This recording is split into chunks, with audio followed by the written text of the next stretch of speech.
하나님께서 저와 여러분에게 주시는 말씀 요한일서 5장 11절로 12절 말씀입니다. 함께 읽겠습니다. 또 증거는 이것이니 하나님이 우리에게 영생을 주신 것과 이 생명이 그의 아들 안에 있는 그것이니라. 아들이 있는 자에게는 생명이 있고 하나님의 아들이 없는 자에게는 생명이 없느니라. 아멘. 여러분, 자연의 신비, 자연의 생명력을 언제 느끼고 감탄합니까? 저는 아스팔트 위에 그 틈새를 비집고 나온 이름 모를 들꽃, 콘크리트 건물 틈새에서 피어나는 그 생명력을 보고 감탄합니다. 가끔 절벽 한가운데 크지도 않고 조그맣게 자라는 소나무, 그 소나무를 보면 야, 참 생명력이 참 귀하다. 여러분, 철새들 날아가는 모습을 보면 생명력을 느끼지 않습니까? 바닷속에서 그 수만 마리도 넘죠. 수십만 마리가 그 물고기가 유영하는 모습을 보면 생명력을 느낍니다. 여러분, 5월의 나뭇잎이 6월의 나뭇잎보다 더 아름다운 것은 5월의 나뭇잎에서 생명력을 더 찾아볼 수 있기 때문입니다. 여러분, 사람에게도 생명력이 있습니다. 생명력이 있는 사람이 있고 생명력이 없거나 부족한 사람이 있습니다. 여러분, 생명력이 있는 사람과 대화하는 것과 생명력이 없거나 부족한 사람과 대화하는 것은 많은 차이가 있어요. 더군다나 생명력이 부족하거나 없는 사람과 공동체에 함께 있거나 특별히 가정에서 함께 살아가야 할 때 함께 있는 분이 참 힘들고 어려움을 느끼게 됩니다. 여러분, 생명력에도 창조적 생명력이 있고 파괴적 생명력이 있어요. 뭔가 새로운 것을, 아름다운 것을 만들어내려고 하는 사람이 있고, 될 수 있으면 부정하고 파괴하려고 하는 사람들이 있어요. 이 세상은 창조적 생명력을 가진 사람들에 의해 더 아름다워지고 더 발전한다고 저는 생각합니다. 그렇다면 저와 여러분, 우리 그리스도인들의 생명력은 어디에서 올까요? 그리스도인들이 생명력을 느끼는 순간은 언제일까요? 건강을 회복하고 삶의 문제들이 해결되고 원하는 어떤 일들이 이루어질 때일까요? 물론 그렇다고 저는 생각합니다. 우리 그리스도인들도 이러한 일들이 삶의 현장에서 일어나야 된다고, 오히려 더 풍성하게 일어나야 된다고 저는 생각합니다. 그런데 성경이 말하는 생명은 이런 것들로부터 오지 않는다고, 올 수도 없다고 말하고 있습니다. 오늘 본문 11절에 보니까 또 증거는 이것이니 하나님이 우리에게 영생을 주신 것과 이 생명이 그의 아들 안에 있는 그것이니라. 여러분, 성경이 말하는 생명은 오직 예수 안에 있습니다. 그리고 그 생명은 순간적인 생명이 아니라 영원한 생명입니다. 예수를 믿고 예수를 전해야 하는 이유가 여기에 있습니다. 이 세상에는 살아있다고 말하지만 실상은 죽은 영혼들이 얼마나 많은지 모릅니다. 여러분, 왜 주님께서 예수를 전하지 않고는 견딜 수 없는 마음을 주실까요? 죽어있는 영혼들을 살리기 위해서입니다. 우리 주님을 보내주신 이유도, 믿게 하신 이유도 여기에 있습니다. 마태복음 8장 22절, 예수께서 이르시되 죽은 자들이 그들의 죽은 자들을 장사하게 하고 너는 나를 따르라 하시니라. 예수님의 눈에는 살아있지만 죄송합니다, 죽은 자들로 가득합니다. 세상이 죽은 자들로 가득해요. 여러분, 죽은 자가 어떻게 장사를 치룰 수 있어요?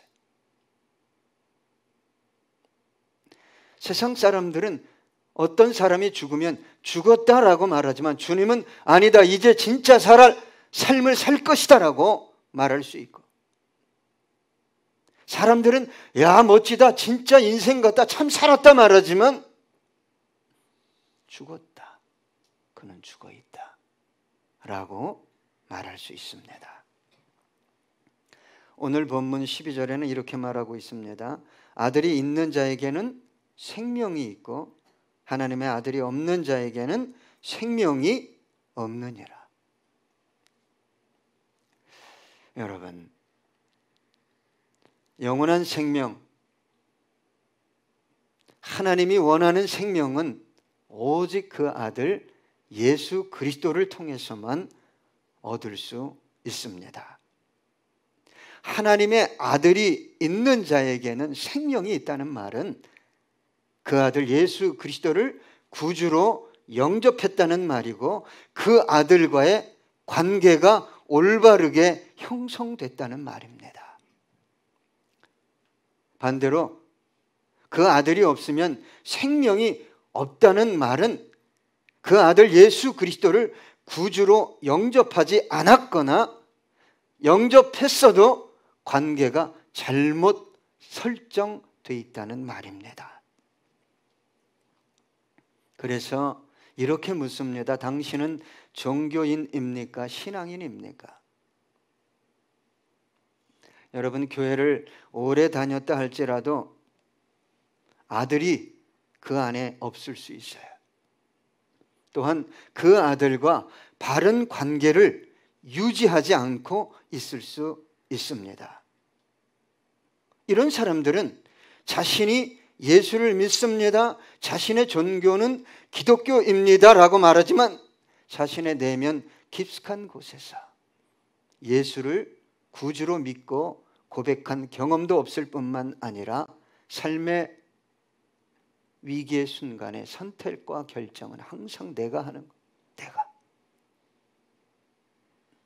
내가 주인입니다. 그런데 교회에 출석합니다. 그리고 자신은 기독교인이라고 생각합니다. 여러분, 예수가 있느냐 없느냐가 생명이 있느냐 없느냐를 결정하는 것입니다. 우리 그리스도인들이 착각하는 것 중에 하나가, 나 예수 믿는데 그러니까 내 안에 생명이 있다. 그런데 삶의 현장에서 선택과 결정은 내가 주인이에요. 예수가 없어요. 여러분, 이 두 가지가 함께 가야 생명이 있는 거예요. 예수의 생명이. 그래서 예수를 구세주로 영접한 사람들은 그 아들과의 지속적인 온전한 올바른 관계를 어떻게 유지할 것이냐의 문제를 안고 있는 것입니다. 여러분, 예수를 믿지만 언젠가도 제가 말씀드렸듯이 심리적 이혼 상태에 있는 분들이 있어요. 관계가 단절된 것을 경험하는 분들이 있다 이 말입니다. 여러분, 부부가 한 집에 살지만 심리적 이혼 상태면 어떤 애정도 없습니다. 상대방의 말에 영향을 받지 않습니다. 오히려 반감, 분노가 증가할 뿐이에요. 말하면.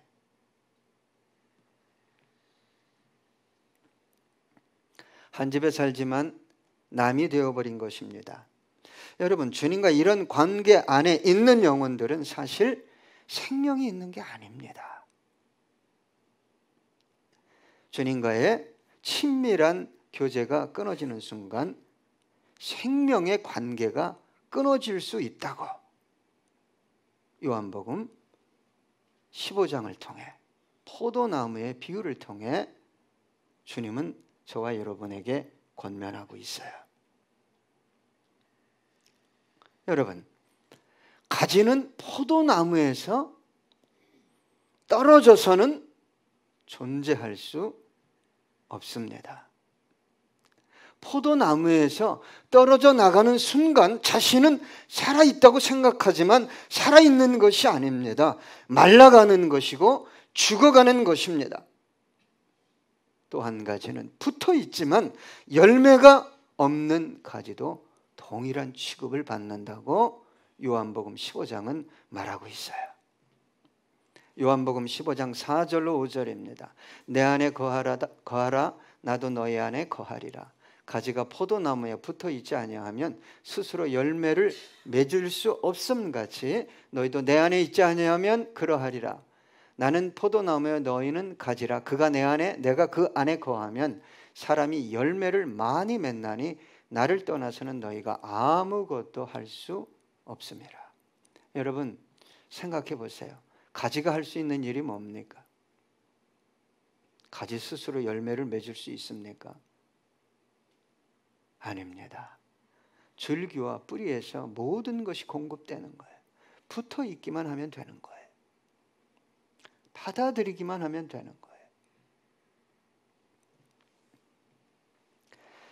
그래서 여러분, 생명을 소유한 사람은 하나님 말씀 안에 있는 모든 약속을 받아 누리기 위해 그 아들과의 연합을, 일치를 추구합니다. 열망합니다. 그리고 이 생명은 육체와 환경을 넘어 하늘나라에 속한 것들을 갈망합니다. 그래서 사도 바울이 이렇게 고백했잖아요. 고린도후서 4장 16절입니다. 그러므로 우리가 낙심하지 아니하노니 우리의 겉사람은 낡아지나 우리의 속사람은 날로 새로워지도다. 같은 장 18절입니다. 우리가 주목하는 것은 보이는 것이 아니요 보이지 않는 것이니 보이는 것은 잠깐이요 보이지 않는 것은 영원함이라. 여러분, 그리스도인들이 순간적인 것에 몰두합니다. 삶의 모든 에너지를 거기에 집중합니다. 여러분, 그렇다면 저와 여러분 안에 생명, 곧 예수가 있다는 것을 무엇으로 알 수 있을까요? 정리하면 세 가지 측면에서 말씀드릴 수 있는데, 생명은 성장하겠죠. 두 가지 성장이 있습니다. 눈에 보이는 성장, 눈에 보이지 않는 성장이 있어요. 그리고 세 번째는 생명은 생명을 낳습니다. 이 세 가지가 있어야 내 안에 누가 있는 거예요? 예수가 있는 것입니다.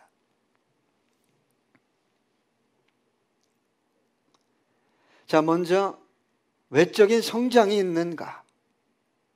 여러분, 예수를 믿고 예수를 사랑하게 되면 나타나는 반응이 있는데, 예수를 알고 싶죠.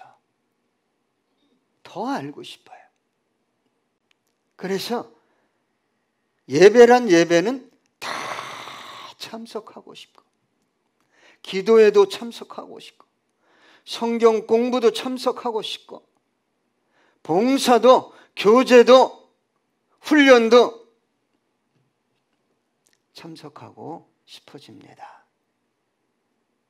예수의 생명이 내 안에 들어오는 순간 외적으로 성장이 얼마나 급속도로 진행되는지 모릅니다.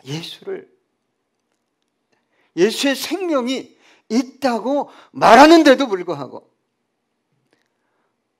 외적인 성장이 계속 떨어지고 있어요. 생명이 죽어가고 있는 거예요. 어떻게 하면 예배에 좀 덜 참석할까? 어떻게 하면 덜 기도할까? 어떻게 하면 훈련을 덜 받을까? 어떻게 하면 교제를 덜 할까?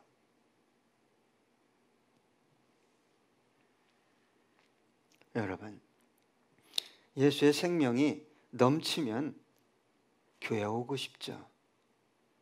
지체를 만나고 싶고 목사를 만나고 싶고 주님의 일을 어떻게 하든지 더 하고 싶고 주님께 내 삶을 드리고 싶은 것이 당연하지 않을까요? 그래서 여러분, 외적 성장은 지체들이 다 확인할 수 있어요. 아, 저분이 성장하고 있구나.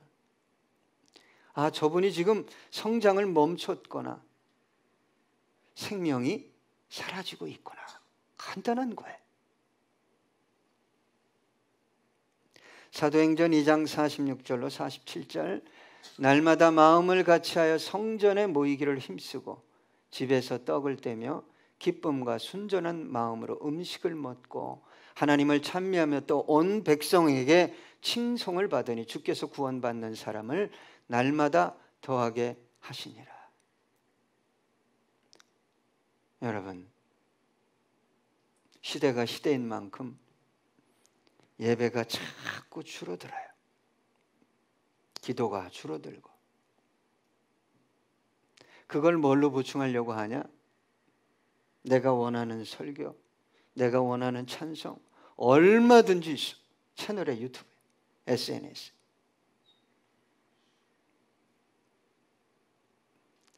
여러분,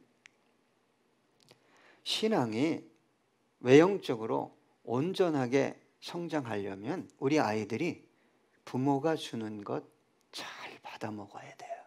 어느 정도 성장할 때까지. 그 뒤에 알아서 먹는 겁니다. 그럴 능력도 배양되게 돼요.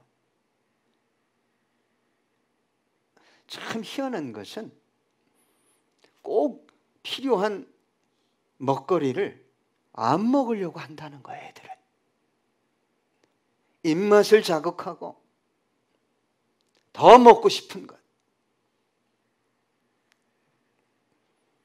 자, 생명이 있으면 외형적으로 성장합니다. 생명은 성숙을 추구하죠. 좀 아이들이 자라면 사회성도 그렇고 인격도 대인관계도 성숙해져야 되지 않겠습니까? 예수의 생명이 있는 분은 반드시 추구하는 것이 있는데 예수를 닮고 싶어 한다는 거예요. 아, 예수님이 이렇게 말하기를 원하고 생각하기를 원하지. 아, 예수님이라면 어떻게 하셨을까? 그래서 여러분, 성령의 은사보다 중요한 것은 성령의 열매입니다. 사랑과 희락과 화평과 오래 참음과 자비와 양성과 충성과 온유와 절제, 이 같은 법을 금지할 수 없다고 성경은 말하고 있습니다. 이 시대의 교회가 제 기능을 발휘하지 못하는 이유가 여기에 있어요. 외적 성장이 전부예요. 하나님이 축복하셨대요. 교회도 크게 짓고 뭐든지 메모드하게. 아니요. 주님이 원하는 것은 속사람입니다. 멋진 찬양대가 찬양하는 것이 중요한 것이 아니라 네 중심에 뭐가 있는데 뭘 찬양하고 있니? 이걸 본다는 거예요. 여러분, 외형적인 축복이 전부인 것처럼 말하고 가르쳤기 때문에 너무 많은 그리스도인들이 축복 그러면 그냥 외형적인 거예요. 돈, 땅, 좋은 환경,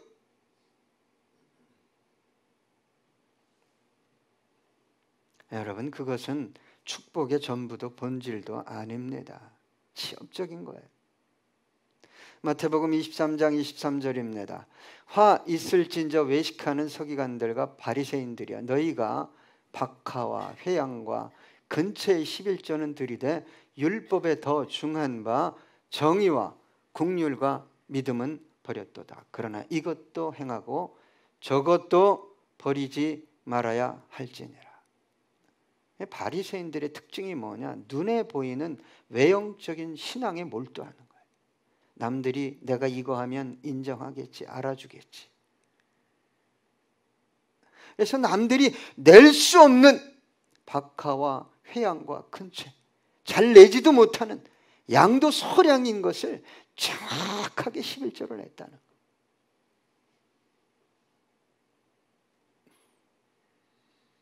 우리 주님께서 보는 것은 그것보다 네 속에 뭐가 있니?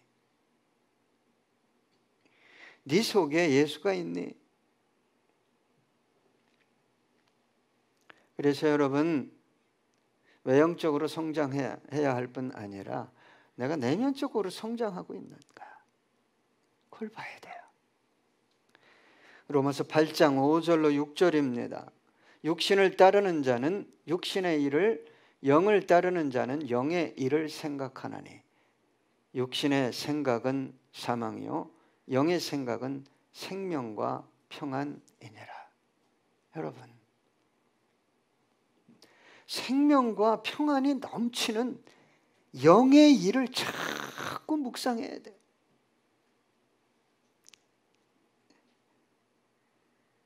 내 안에 그분을 닮은 구석이 있는가? 어떻게 하면 내가 좀 그분을 닮을 수 있을까? 그러면 가정이 살아나지 않겠어요? 교회도 살아나고 공동체도 살아나고. 그래서 생명이 있는 분들은요, 외형적인 성장뿐만 아니라 내면의 성장을 갈망하는 거예요. 왜 내가 이거밖에 안 될까? 여러분, 예수를 믿으면서도 주님께서 그런 것들은 다 이방인들이 구하는 것이다. 너 구하지 말아라. 거기에 함몰돼 있어. 10년, 20년이 아니라 일생이 거기에 함몰돼 있어. 일생.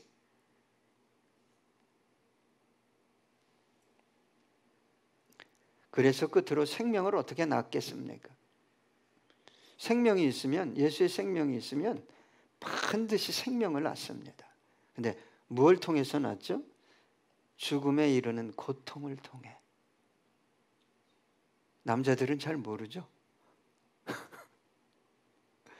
죽음의 문턱까지 가는 고통을 통해.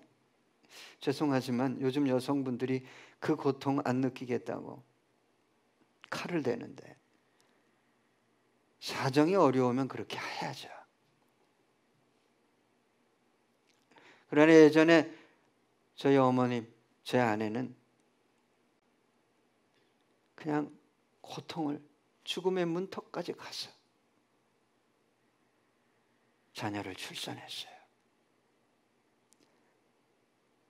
예수의 생명이 있다면 생명을 낳기 위해 이 고통을 자처하고 그 생명을 보고 그 고통을 잊고 기뻐하는 것이죠.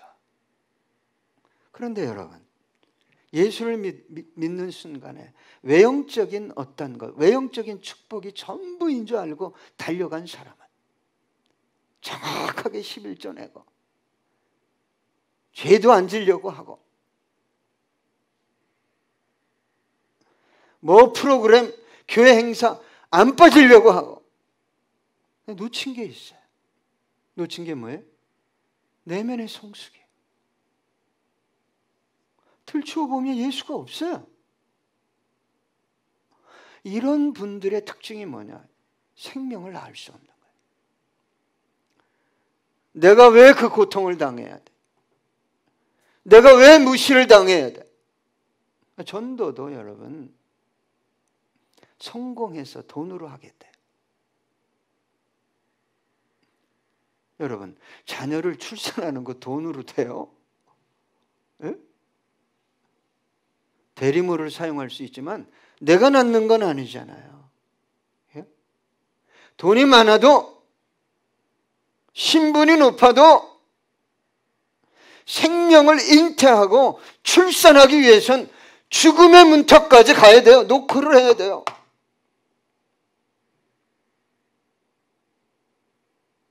생명이 없으니까 안 가려고 해요. 내가 왜 좁은 길로 가야 되냐? 왜? 내가 왜 그 길을 가야 합니까?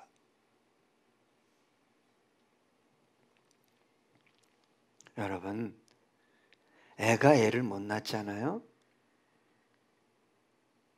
아이를 출산하려면 여러분 어른이 돼야 되겠죠. 그리고 경제적으로도 준비되어지고 또 인격적으로도 준비되어야 되겠죠. 그래야 아이를 낳는 거죠. 영적으로 아이를 출산하려면 이것을 준비해야만 하는 것입니다. 여러분, 만약 하나님이 사랑의 하나님이 아니었다면 아들 예수 안 보냈을 거예요. 그 아들 예수는 십자가 위에서 죽을 이유도 없었을 거예요.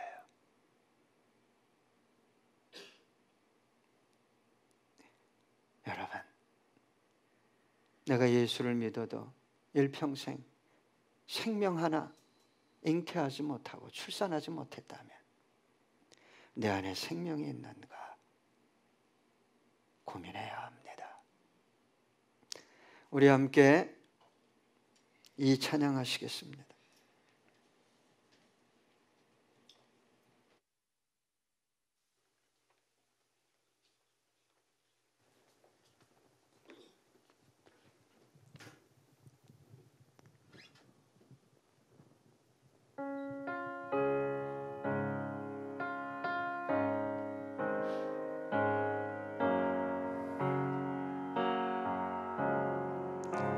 주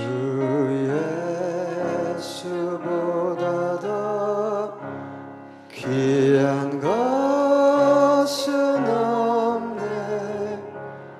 이 세상 부귀와 바꿀 수 없네. 영죽을 내 대신 돌아가신 그 놀라운 사랑 잊지 못해. 세상 즐거움 다 버리고 세상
잊지 못해.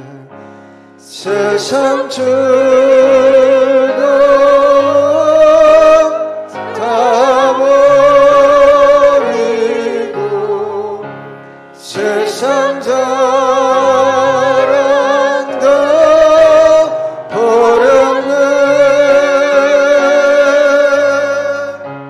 주 예수보다도 귀한 것은 없네. 예수 밖에는. 우리 눈을 감고 찬양합니다. 주 예수보다도 주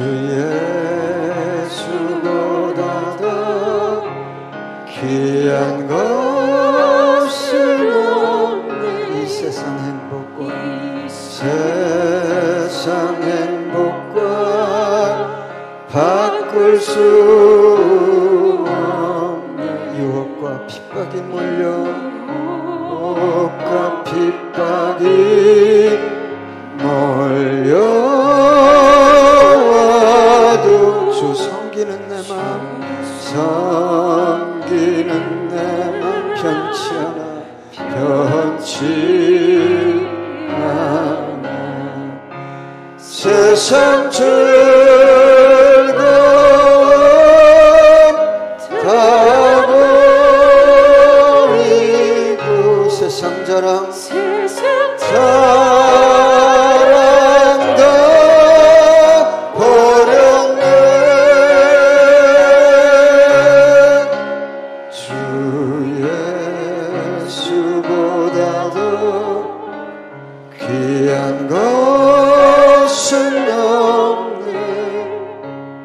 예수 밖에는 없네.